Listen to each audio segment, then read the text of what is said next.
আসসালামু আলাইকুম। যত পারো ব্যথা দাও তবুও ভালোবাসি তোমাকে গল্পের এপিসোড 7। চলুন গল্প শুরু করা যাক। হাই সাহেব পড়ন্ত বিকালে বারান্দার চেয়ারে বসে সংবাদপত্র পড়তে থাকেন। কাজের বুয়া চা দিয়ে যায়। হাতে চা নিয়ে এক দু করে চুমুক দিয়ে পড়েন আর নিজে নিজে মৃদু হাসি দিয়ে অনুভব করেন, কিন্তু সামনে কেউ নেই যে তার সাথে ঘটনা বলবে।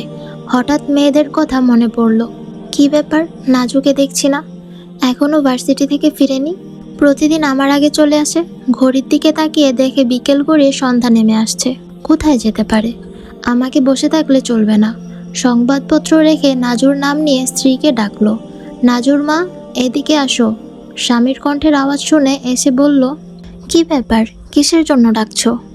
নাজু সাজু কোথায়, দেখছি না, বাসায় ফিরেনি।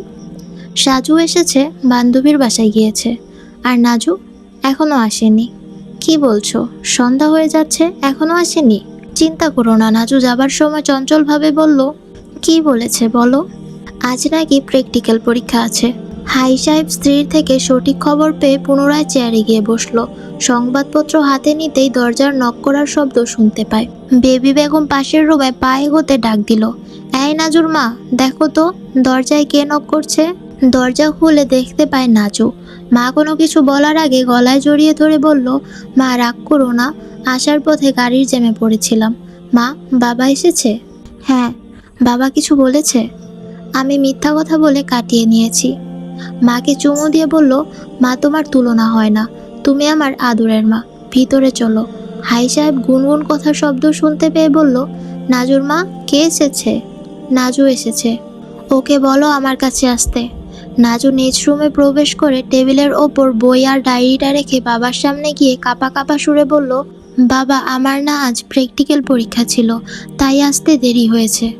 ঠিক আছে মা, বিশ্রাম নে। তোর মাকে বলিস এক গ্লাস পানি নিয়ে আসতে। ওকে বাবা।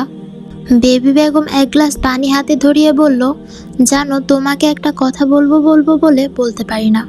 ঘট ঘট করে পানি পান করে বলল, ঠিক আছে, বলতে যেহেতু পারো না আজ বলো। নাজুর বিয়ে নিয়ে ভাবছো? একসাথে বিয়ের উপযুক্ত দুই মেয়ে, তাই আমি বলছিলাম ভালো একটা ছেলে পেলে বিয়ে দিয়ে দিতে। তুমি কি বলো? তুমি কি করে ভাবলে এখনই মেয়েদের বিয়ে দিয়ে দিব?